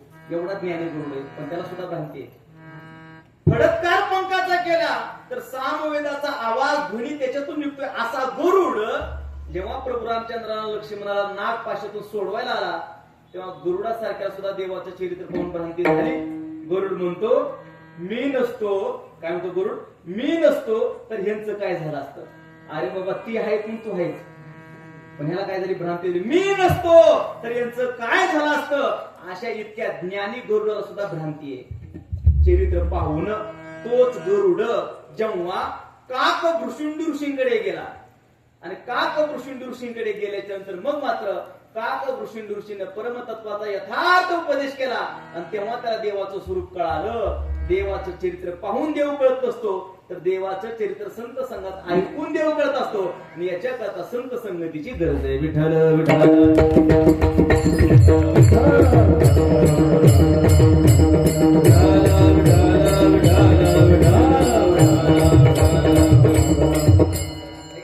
आणि म्हणून तर आमचे जगद्गुरु तुकोबर आहे 375 वर्ष पूर्ण झाले सदैव वैकुंठाला गेलेले आहे का नाही. आपण त्याचाही निमित्त या ठिकाणी साधलेला आहे. आपल्या सप्ताहामध्ये तुकोबर यांच्या गाथ्याचं पारायण सोहळा या ठिकाणी. तुकोबर आहे सदैव वैकुंठाला गेले. सदैव वैकुंठाला गेल्याच्या नंतर संत निळोबारा यांना तुकोबरायाच्या विषयी अंतकरणामध्ये फार प्रेम होतं, श्रद्धा होती. निळोबारांना वाटलं तुकोबरांनी मला अनुग्रह केला नाही आणि तसेच वैकुंठाला निघून गेले. फार मनामध्ये दुःखित झाले निळोबाराय. तुकोबरायाचा अनुग्रह झाला पाहिजे होता, तुकोबरायाचा अनुग्रह झाला पाहिजे होता आणि निळोबाराय देहूला आले. तुकोबरायाच्या त्या सदैव वैकुंठ गमनाच्या ठिकाणी निळोबारांनी दर्शन घेतलं. तुकोबरायाचे चिरंजीव श्री नारायण महाराज यांच्या मुखातून निळोबाराने चरित्र ऐकलं. तुकोबरायाचं चरित्र ऐकत असताना निळोबराय प्रत्येक क्षण आपल्या डोळ्यातून अश्रू गळत होते आणि तुकोबरायाचं चरित्र ऐकत होते. तुकोबरायाचा निर्याणाचा प्रसंग ऐकला तर निळोबरायाचा कंठ दाटून आला. एवढी श्रद्धा होती निळोबरायाची तुकोबरावरती. पण त्या चरित्र ऐकत असताना दोन गोष्टींना निळोबरायला मात्र थोडं मन त्याचं त्या गोष्टीवरती खेळलं. पहिलं चरित्र ऐकलं निळोबाने की तुकोबराय सदैव वैकुंठाला गेल्यानंतर आपली मुलगी असलेल्या भागीरथी करता एकदा तुकोबराय माघारी आले होते. हे ऐकलं. तुकोबराय सदैव वैकुंठाला गेल्यानंतर तुकोबराय पुन्हा एकदा संताजी महाराज जगनाडे यांच्या अंतविधी करता तुकोबराय एकदा माघारी आले होते. निळोबारायचं मन चलविचल झालं. निळोबारायला वाटलं तुकोबराय भागीरथी करता येतात, तुकोबराय संताजी महाराज जगनाडे करता येत आहेत, मग तुकोबराय माझ्या करता येणार नाहीत का? नक्कीच येतील. विश्वास पटला महाराज निळोबारायला. आणि विश्वास असला पाहिजे. काय असलं पाहिजे गुरुविषयी आपलं वचन? गुरु क्षेत्र, गुरु देवता, गुरु माता, गुरु पिता, गुरु सेवे पुरवता मार्गून येणे. गुरु क्षेत्र, गुरु हेच माझे क्षेत्र आहेत, गुरु हेच देवता आहेत, गुरु हेच आई आहेत, गुरु हेच वडील आहेत. गुरु सेवे पुरवता मार्गून येणे. कशी अवस्था असली पाहिजे? जयाचे वक्त्र वाहे गुरुनामाचे मंत्र, गुरु वाक्या वाचून शास्त्र हाती नशिवे. ज्याचं तोंड सतत गुरुनामाचा मंत्र उच्चार करतंय, गुरुच्या नामाचे चिंतन करतोय, गुरुच्या वाक्याशिवाय कुठल्या शास्त्राला सुद्धा हात लावत नाही, इतका विश्वास असला पाहिजे. एवढी श्रद्धा असली पाहिजे. किती? ऐका. शिवतले गुरुचरणी भल तैसे हो पाने, तया सकळ कीर्ती आणि त्रैलोकीची. ज्ञानोबराय सांगतात श्रीगुरूंचा एखाद्या कसलंही पाणी असू द्या, त्या पाण्याला जर श्रीगुरूंच्या पायाचा स्पर्श झाला तर आपली श्रद्धा असली पाहिजे. आता या पाण्यामध्ये त्रैलोक्याची तीर्थ याच्यात आहे, त्रैलोक्याची तीर्थ त्याच्यामध्ये आहे, ती आपली श्रद्धा असली पाहिजे. निळोबाला वाटलं भागीरथी करता तुकोबर येतात, संताजी महाराज जगनाडे करता येतात, माझ्या करता काय येणार नाहीत. निळोबाने अन्न पाण्याचा त्याग केला आणि तुकोबऱ्याचा धावा करत बसले. एक नाही, दोन नाही, 42 दिवस निळोबाने अन्न पाण्याचा त्याग केला. आणि 42 दिवसानं तुकोबऱ्याच्या अगोदर स्वतः देव आले. देव आले. निळोबाराय म्हणजे निळोबाराय डोळे उघडा, मी देव आलोय, वैकुंठ नायक आलोय, जगाचा चालक आलोय. देव आलोय म्हटल्यानंतर निळोबाने सांगितलं, येथे तुझं लागी बोलाविले कोणी, प्रार्थील्या वाचून आलासी का. निळोबाराय म्हणले, देवा तुला कोणी बोलवले? तुला न बोलवता आलाच कशाला? आम्ही तुकोबरायला बोलवलंय, तुला बोलवत नाही आम्ही. ऐका देव काय म्हणते. देव म्हणजे निळोबर आहे, मला न बोलवता मी आलोय, पण आलेला काय असं काय आयरा गायरा आहे का? मी देव आहे ना, जगाचा चालक आहे ना, सगळ्या इच्छा पूर्ण करणार आहे ना, मी देव आहे ना. जेव्हा देवय म्हटले तेव्हा निळोबाचे वचन आहे, निळा म्हणजे आम्ही नोळखोची देवा तुक याचा धावा करीत असो. निळोबर आहे म्हणले, तू जरी म्हणत असशील आम्ही देव आहेस, पण आम्ही देवाला ओळखत नाही, आम्ही तुकोबऱ्याचा धावा करतो. याच्यातला भाव काय हो? याच्यातला भाव असा आहे की देवा तुकोबऱ्या भेटल्याशिवाय तू भेटला तरी आम्हाला कळत नाही, भेटला तरी कळत नाही. भेटलेला देव कळायचा असेल तर संत संगच पाहिजे, आणि त्याच्याकरता कुत्रा व्हा पण संत संग सोडू नका. म्हटले महाराज कुत्रा झाल्यावर काय भेटल आम्हाला?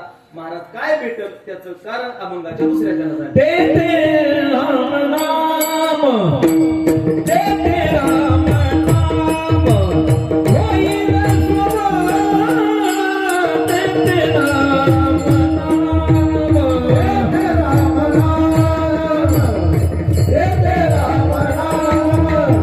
होईल सुवास, देते राम नाम, देते राम नाम, देते राम नाम, होईल सुवास, देते राम नाम,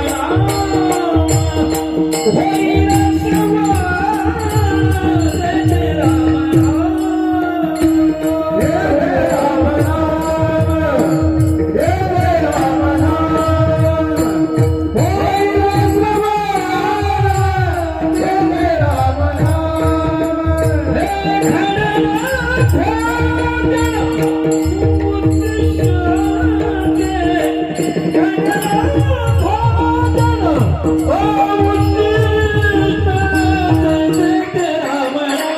राम नाम, देते राम नाम, होईल सुवास, देते राम नाम, हे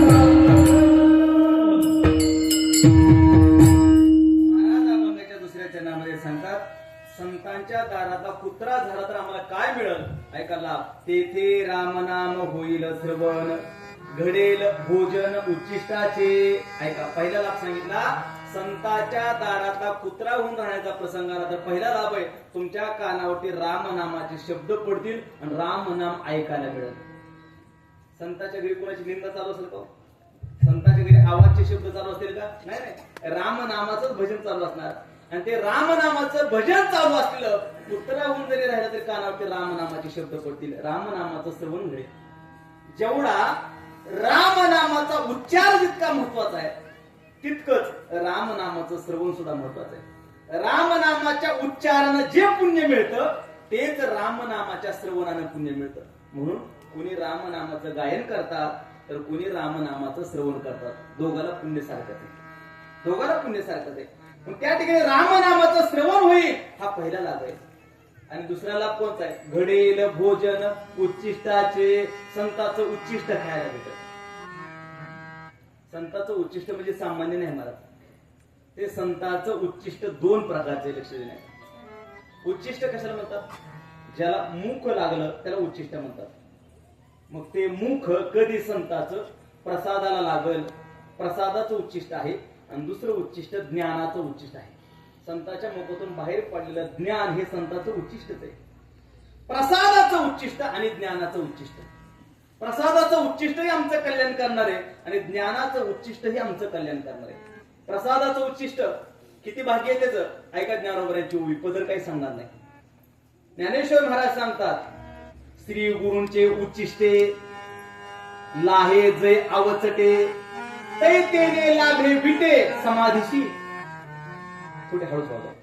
श्री गुरूंचे उच्चिष्टे लाहे जय आवचटे, तै तेने लाभे विटे समाधीशी.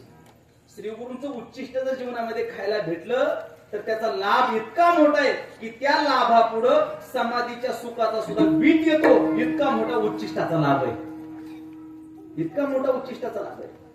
म्हणून श्री गुरूंचं उच्चिष्ट आहे. ज्ञानोबरांनी फार कौतुक केलं श्री गुरूंचं महाराज. ज्ञानोबा सांगतात जीवनामध्ये मोक्ष सुख पाहिजे असेल तर श्री गुरूंचा तुमच्या जीवनामध्ये काय घ्या. ऐका ज्ञानोबांची ओवी.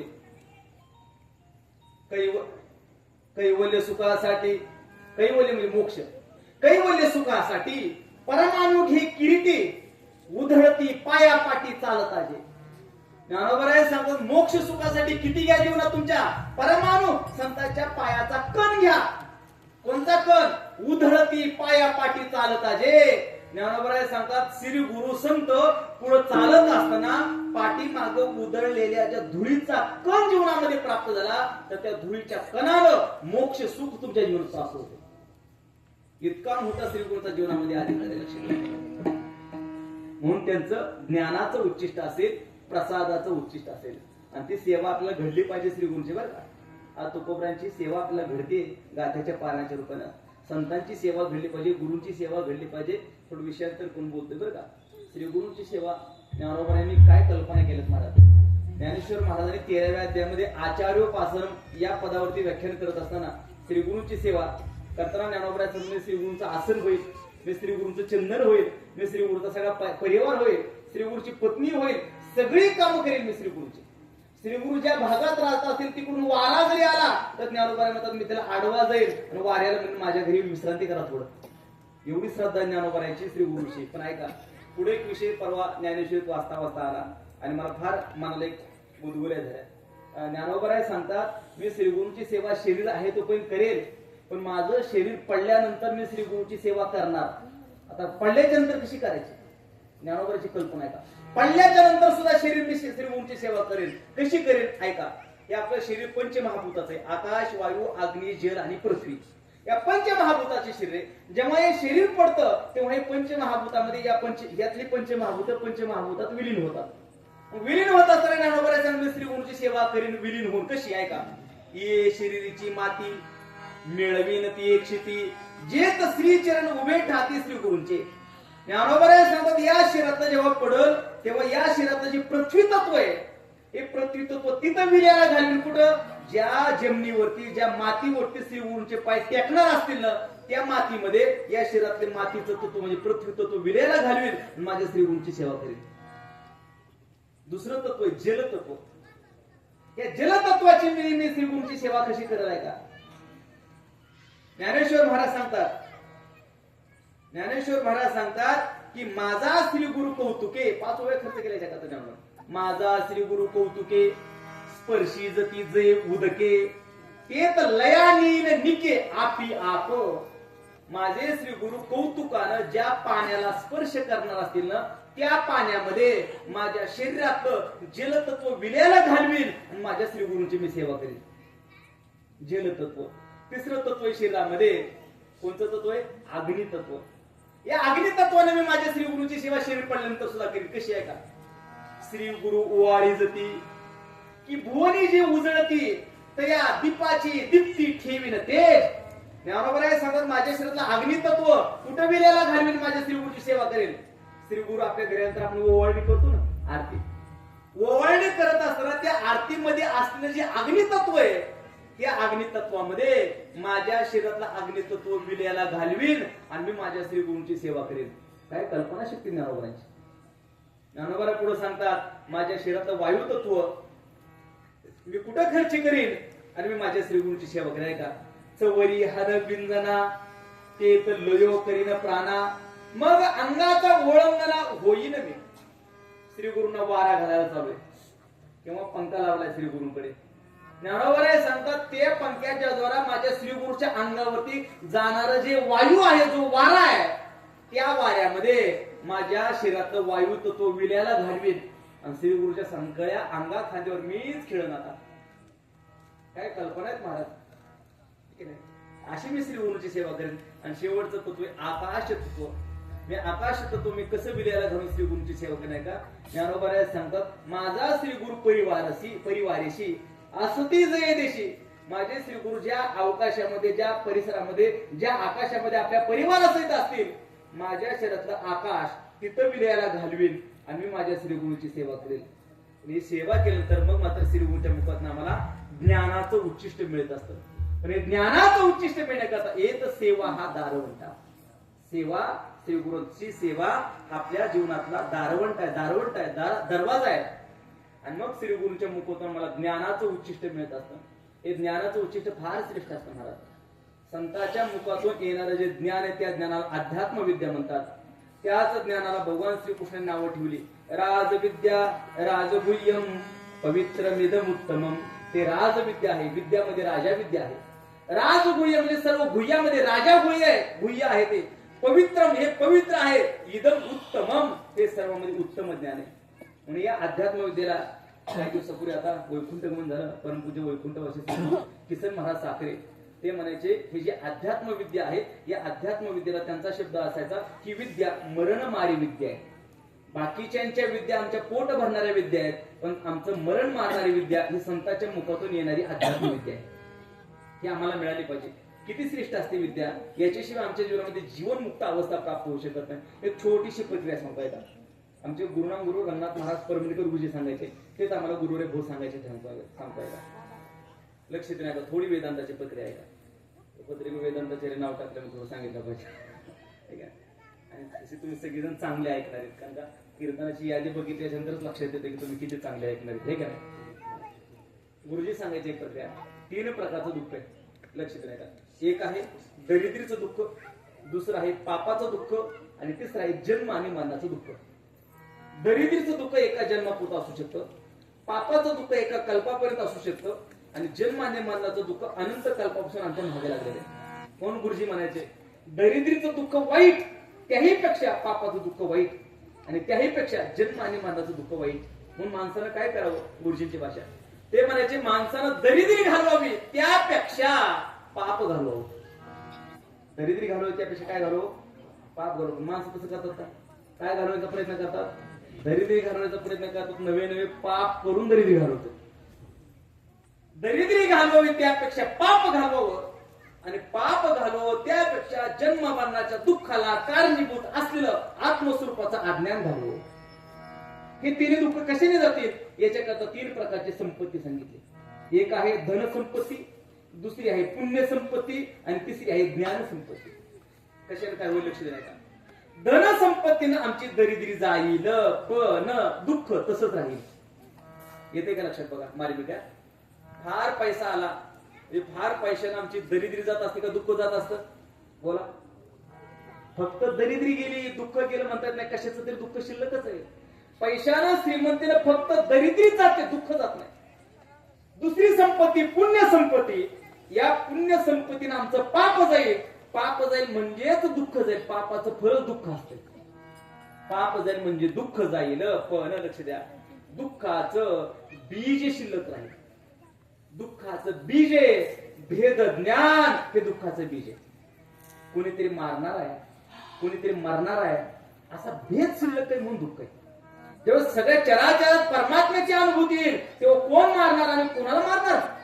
अभेदामध्ये दुःख नाही भेद म्हणून दुःख आहे. आणि भेद आत्मस्वरूपाच्या अज्ञानामुळे आमचा भेद शिल्लक आहे. हा गेल्याशिवाय दुःख जाणार नाही आणि ते मात्र परमात्मा स्वरूपाच्या यथार्थ ज्ञानानच तो भेद जाईल.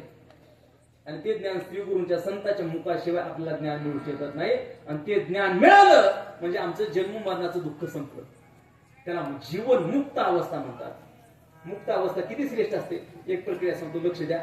मी तुम्हाला प्रश्न विचारतो तुम्ही सगळेजण उत्तर द्या का. जो या संसारा बंधनातून सुटलाय त्याला मुक्त म्हणतात. जो याच्यात अडकलाय त्याला बद्ध म्हणतात. एवढी परिभाषा ध्यानात ठेवा. गुरुजी प्रश्न करायचे. गुरुजी म्हणायचे एखादा व्यावहारिक सुखी असून बद्ध असलेला बरा का श्रीमंत असून बद्ध असलेला बरा का गरीब असून मुक्त असलेला बरा. बरोबर. गरीब असून मुक्त असलेला बरा का बरं. ऐका गुरुजींची प्रक्रिया. गुरुजी म्हणायचे ब्रह्मदेव सुखी आहे पण बद्ध आहे. त्याचाही जन्म म्हणून चुकलेला नाही. ब्रह्मदेव सुखी आहे पण बद्ध आहे. इंद्रदेव श्रीमंत आहे पण बद्ध आहे. आमचा वारकरी गरीब आहे पण मुक्त आहे. वारकरी गरीब आहे पण मुक्त आहे. का हो तुमचा वारकरी म्हणता का. नाही नाही. ऐका गुरुजींची भाषा. गुरुजी म्हणायचे सुखी दुःखी होईल. जो आज व्यावहारिक सुखी तो उद्या दुःखी होऊ शकतो. सुखी दुःखी होईल. श्रीमंतही गरीब होईल. पण जो मुक्त झालाय तो बद्ध कधीच होत नाही. आणि त्या मुक्त अवस्थेपर्यंत नेण्याचं काम आमचे श्री गुरु करतात महाराज. आमचे संत करत असतात. आहे का नाही. आणि म्हणून आमचे गुरु भाऊ सांगायचे माणसाने वारकरी झालं पाहिजे, पण वारकरी कशा करता झालं पाहिजे, वारकरी कशा करता झालं पाहिजे ते म्हणायचे. माणसानं वारकरी श्रीमंत होण्याकरता होऊ नये, माणसानं वारकरी लोकमान्य होण्याकरता होऊ नये, माणसानं वारकरी महाराज होण्याकरता पण होऊ नये, माणसानं वारकरी मी कोण आहे हे करण्याकरता झालं पाहिजे. याच्याकरता वारकरी झालं पाहिजे का? का बरं? गुरुजी सहज बोलायचे आमचे गुरुजी. ते म्हणायचे माणसाने जन्माला आल्याच्या नंतर मला बसले उत्तर द्या, माणसाने जन्माला आल्याच्या नंतर माणसानं श्रीमंत व्हावं का महाराज व्हावं, का श्रीमंत महाराज व्हावं, का महाराज की करून करून श्रीमंत व्हावं? गुरुजी म्हणायचे माणसाने श्रीमंत नाही झालं तर हरकत नाही, माणसाने महाराज बी नाही झालं तर हरकत नाही, माणसाने देवरूप झालं पाहिजे, माणसाने जीवनमुक्त झालं पाहिजे. महाराज झाला म्हणजे मुक्त होतो असं कुठं सांगितलं? गुरुजी म्हणायचे महाराज होऊन बद्ध राहिलेला चांगला का वारकरी होऊन मुक्त झालेला चांगला? वारकरी मुक्त झालेला चांगला. आणि त्या मुक्त अवस्थेपर्यंत येणारे आमचे संत आहेत आणि त्या संतांच्या मुखातून घडेल भोजन उच्चिष्टाचे ज्ञानाचं उच्चिष्ट मिळालं की मुक्त अवस्था होत असते. मग महाराज म्हणतात त्याच्या करता तुम्ही संतांच्या दाराचा काम करणार म्हणून राहिला तर काम करणार कामारी बटीक सेवेचा सेवक दिनपणे रंक ते भले. त्यांच्या दाराचा काम करणार म्हणून राहा, त्यांच्या सेवकाचा सेवक होऊन राहा, त्यांचा घरी गरीबासारखं राहा, पण संत संगती सोडू नका. आणि त्यांचा बटीक होऊन राहा. बटीक होऊन राहा म्हणजे काय त्याचा अर्थ सांगतो. त्याच्या अगोदर सर्वांनी हाताने टाळी आणि मुखाने नामचिंतन भजन करा आणि बटीक शब्दाचा अर्थ सांगतो. विठोबार घुमाई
तेथे रामनाम होईल श्रवण घडेल भोजन उच्चिष्टाचे कामारी बटीक सेवेचा सेवक दिनपणे रंक तेथे भले. तेथे रामनाम होईल श्रवण घडेल भोजन उच्चिष्टाचे तुका म्हणे सर्व सुख त्या संगती घडेल पंगती संताच्या. तेथे रामनाम होईल श्रवण घडेल भोजन उच्चिष्टाचे. महाराज सांगता संत संगतीमध्ये बटीक होऊन राहण्याचा प्रसंग आला तर बटीक हो आपण संत संगती सोडू नका, लक्ष देऊ नका. एका शब्दाचा अर्थ सांगतो. बटीक म्हणजे काय का? पूर्वीच्या काळामध्ये एका राजघराण्यातली मुलगी दुसऱ्या राजघराण्यामध्ये लग्न होऊन गेली. नांदायला जात असताना राजा आपल्या मुलीला अंगण वस्तू द्यायचा. तुमच्याकडे देतं का नाही मुलीला? आता तिकडून घ्यायला चालू झाले, आमच्याकडे तर चालू झाले, तिकडूनच घ्यायला चालू आहे. मुलाकडून सोडायला चालू आहे का?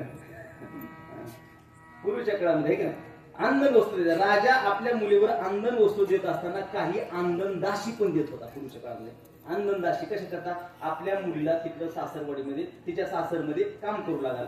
25 दाशी 50 दाशी अंगण द्यायच्या. मग त्या दाशीनं त्या मुलीवर तिच्या सासरला जायचं आणि त्या मुलीला सगळी कामं करू लागायचे. मला सांगा त्या अंगण आलेल्या ज्या दाशी आहेत त्या दाशींना त्या मुलीच्या सासरकडचा राजा पगार देत असेल तो? अंगण आलेत म्हणल्यावर काय पगार देत का नाही? अंगण आलेत तो पगार देत नव्हता. या राजानं एकदा दाशी अंगण देऊन टाकल्या. हा राजा ते पगार देत असेल का? हाही देत नाही बघा. हाही पगार देत नाही, तोही पगार देत नाही, तरीही त्या निरपेक्ष भावनाने त्या मुलीची सेवा करतात.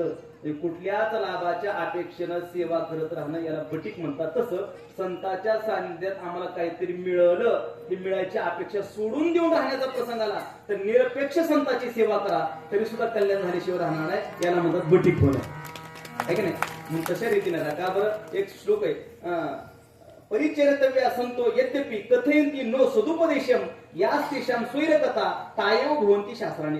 आम्ही संतांची फार सेवा केली पण संतांनी आम्हाला कुठलाच ज्ञानाचा उपदेश केला नाही. तरी काळजी करू नका का संतांचं जे सहज वागणं असतं ना, सहज वागणं हेच आमच्यासाठी शास्त्र असतं.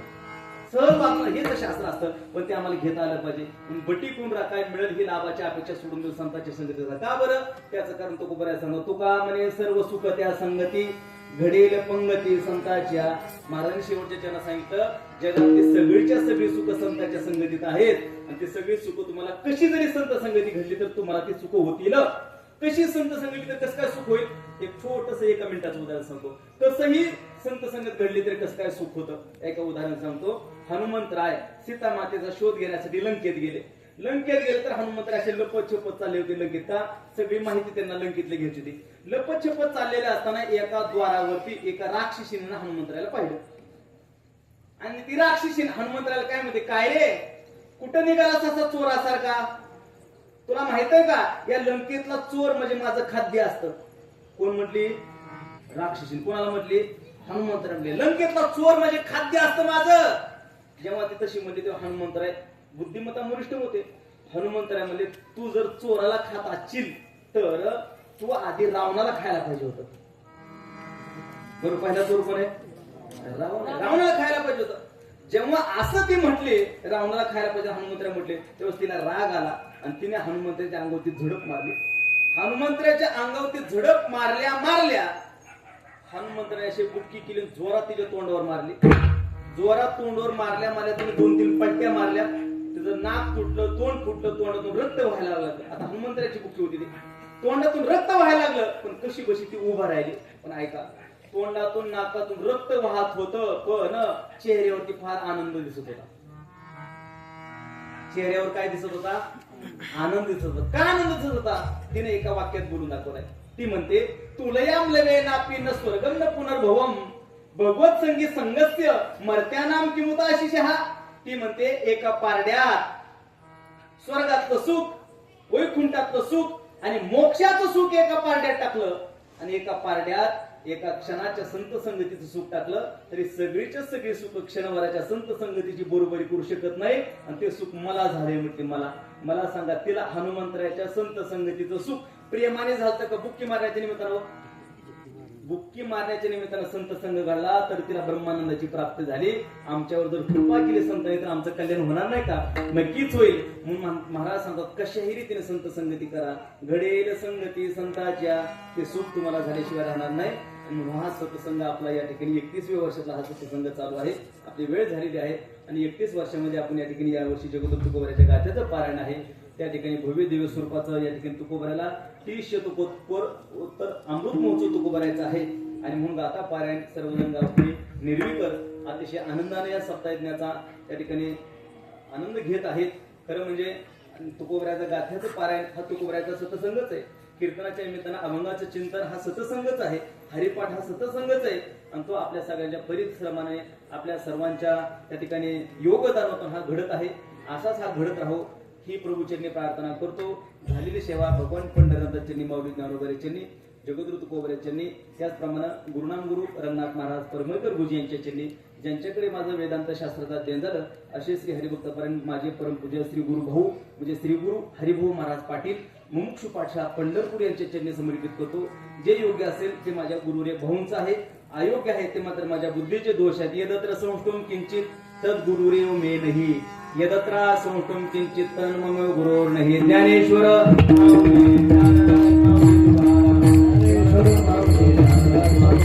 ज्ञानेश्वर माऊली ज्ञानराज माऊली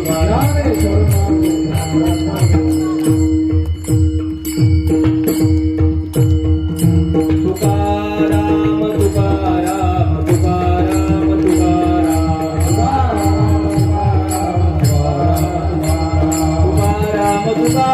तुकाराम तुकाराम तुकाराम तुकाराम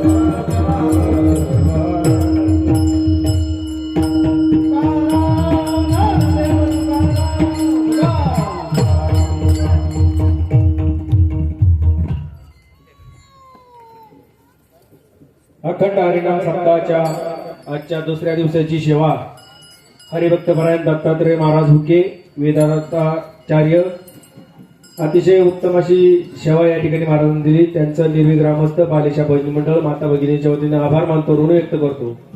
या ठिकाणी या कीर्तनरूपी सेवेचे सौजन्य होते राजूशेठ शंकरराव पवार उद्योजक मुंबई यांनी या महाराजांचं सौजन्य दिलं होतं, त्यांचंही या ठिकाणी धन्यवाद. सकाळी हरिभक्तपरायण ओंकार महाराज जाधव यांचे दुपारी यांचं प्रवचन झालं.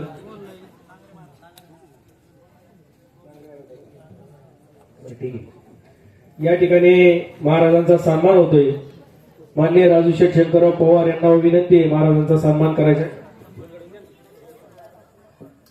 त्याचबरोबर दत्तात्रय मारुतराव सोनवणे यांच्या वतीने महाराजांचा संपूर्ण पोशाख घेऊन सन्मान होतोय, त्याचाही महाराजांनी स्वीकार करायचा आहे. त्याचबरोबर स्वर्गीय अक्षय बबनराव पवार यांच्या स्मरणार्थ पवन पांडुरंग पवार यांच्यातर्फे 2 गाठा भाग्यवंतांना देण्यात येत आहेत, त्याचाही 2 चिठ्ठ्या काढायच्या आहेत. या ठिकाणी